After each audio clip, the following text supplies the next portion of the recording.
29 সপ্তাহ প্রেগনেন্সিতে আমার সারাটা দিন কেমন যায় তাই তোমাদের সাথে শেয়ার করতে চলে আসলাম। হ্যালো এভরিওয়ান, আমি পিঙ্কি। আমার নতুন একটা মিনি ব্লগে তোমাদের অনেক অনেক স্বাগত। ভেবেছিলাম ব্লগিং আর করব না। তোমরা অনেকে হয়তো জানো যে রিসেন্টলি আমি আমার বাবাকে হারিয়েছি। বাড়িতে বসে বসে একদম ডিপ্রেশনেই চলে গেছি মনে হয়। তাই ভাবলাম জীবনকে থামিয়ে রাখলে তো চলবে না, তো চলো, মনে না চাইলেও আমার ছোট্ট সোনাটার জন্য তো আমাকে খেতেই হবে বলো।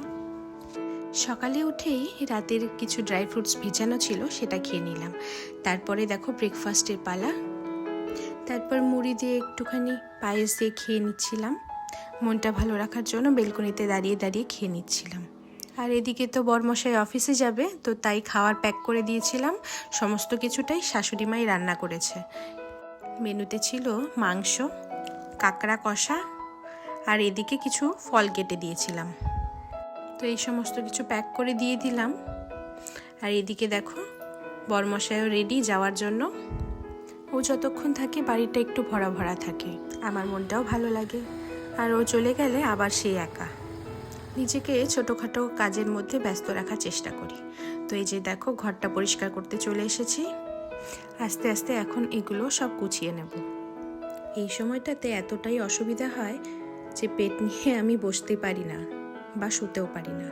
একা একা বসে থাকলে মনটা ভীষণ খারাপ করে, বাবার কথা ভীষণ মনে পড়ে। তো তাই নিজেকে একটু ব্যস্ত রাখার চেষ্টা করি এই ছোটোখাটো কাজগুলো করে। গত 27 মার্চ আমার ছিল সাধের দিন। আর সেই দিনই সকাল সকাল খবর আসে আমার বাবা আর নেই। আর এই খবরটা পাওয়া মাত্রই আমার পায়ের থেকে যেন সমস্ত মাটি সরে গেল। এই কটা দিনে জীবন মনে হয় অনেক কিছু শিখিয়ে দিয়েছে। হাজারো কষ্টের মাঝেও আমাকে যে থাকতে হবে, আমার ছোট্ট সোনার মুখের দিকে তাকিয়ে আমাকে চলতে হবে। জানি আমার বাবা যেখানে আছে অনেক ভালো আছে, আমাদেরকে দেখে হয়তো অনেক আশীর্বাদ করছেন। মাঝে মাঝে নিজের অজান্তেই যেন অন্যমনস্ক হয়ে পড়ি। তোমাদের সাথে কথা বলতে বলতে দেখো ঘর দুয়ার সব পরিষ্কার করে নিয়েছি আমি। এদিকের কাজ কমপ্লিট করে চলে যাব রান্নাঘরে। আগের দিন বরমশাই কতগুলো মাশরুম এনেছিল, তো মাশরুমগুলোই ভাবছি বানাবো। এই মাশরুমগুলো ফার্স্টবারই এনেছে, এগুলোকে হয়তো অয়েস্টার মাশরুম বলে। আমি নর্মালি যেরকমভাবে মাশরুম বানাই সেইভাবে বানালাম। প্রথমে সুন্দর করে পরিষ্কার করে নিচ্ছিলাম, ছোট ছোট করে কেটে নিয়ে তারপরে এটাকে একটু গরম জলের মধ্যে ভাপিয়ে নেব। আমি যেভাবে চিকেন বানাই সেইভাবেই কিন্তু মাশরুমগুলো বানাই আমি। তোমরা কেমন করে বানাও কমেন্টে জানিও। আর এদিকে দেওরের জন্য দেখো পরোটা বানিয়ে নিচ্ছিলাম। ও যেহেতু ভাত খায় না সেরকম, তো তাই ওর জন্য পরোটা বানাচ্ছিলাম। আর একদিকে চলছিল মাশরুমের প্রস্তুতি। পেঁয়াজগুলো ভালো মতো করে ভেজে নিয়েছিলাম, তার একদিকে বসিয়ে দিয়েছিলাম আমি মাশরুমগুলো সেদ্ধ হতে। এই যে দেখো এদিকে সেদ্ধ হচ্ছে আর এদিকে আমি মাশরুমের জন্য পেঁয়াজগুলো ভেজে নিচ্ছি। তো বেসিক যেরকম যেরকম মশলাগুলো দিতে হয় সেগুলোই আমি দিয়েছিলাম, যেরকম আমরা নর্মালি মাংসতে দিই সেরকমভাবে বানিয়েছিলাম। ভালো মতো মশলাগুলো কষানোর পরে মাশরুমগুলো ছেড়ে দেব। আর ভালো মতো করে অনেকক্ষণ ধরে কষাতে হবে, না কষালে কিন্তু মাশরুমগুলো ভালো লাগবে না খেতে। এই যে দেখো ভালো মতো করে কষাচ্ছি, যত কষাবো তত টেস্টি হবে। মোটামুটি হয়েই এসেছে মাশরুমটা। আর দেখো লুকটা এরকম হয়েছে লাস্টে। কেমন লাগলো রান্নাটা অবশ্যই কমেন্টে জানিও।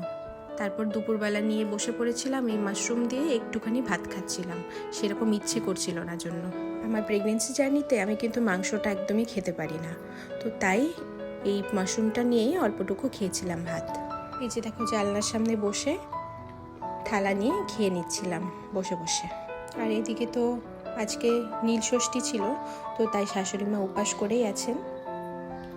তারপর দেখো খাওয়া দাওয়ার পরে এখানে একটা কলা নিয়ে নিয়েছিলাম আর কিছু তরমুজ কেটে নিয়েছিলাম, তো তাই খেয়ে নিলাম এটা। আর ওইদিকে শাশুড়ি মা তো ঠাকুর ঘরেই ছিল। এই যে দেখো সব গুছিয়ে নিয়েছে পুজোর জন্য। প্রতিবার আমিও শাশুড়ি মাকে একটু হাতে হাতে হেল্প করে দিই, কিন্তু এবার তো আমি পারলাম না, যেহেতু আমি খেয়ে নিয়েছি জন্য। তাই শাশুড়ি মা নিজে নিজে টুকটুক করে সব কিছু গুছিয়ে নিয়েছে। দেখো কি সুন্দরভাবে সাজিয়েছে।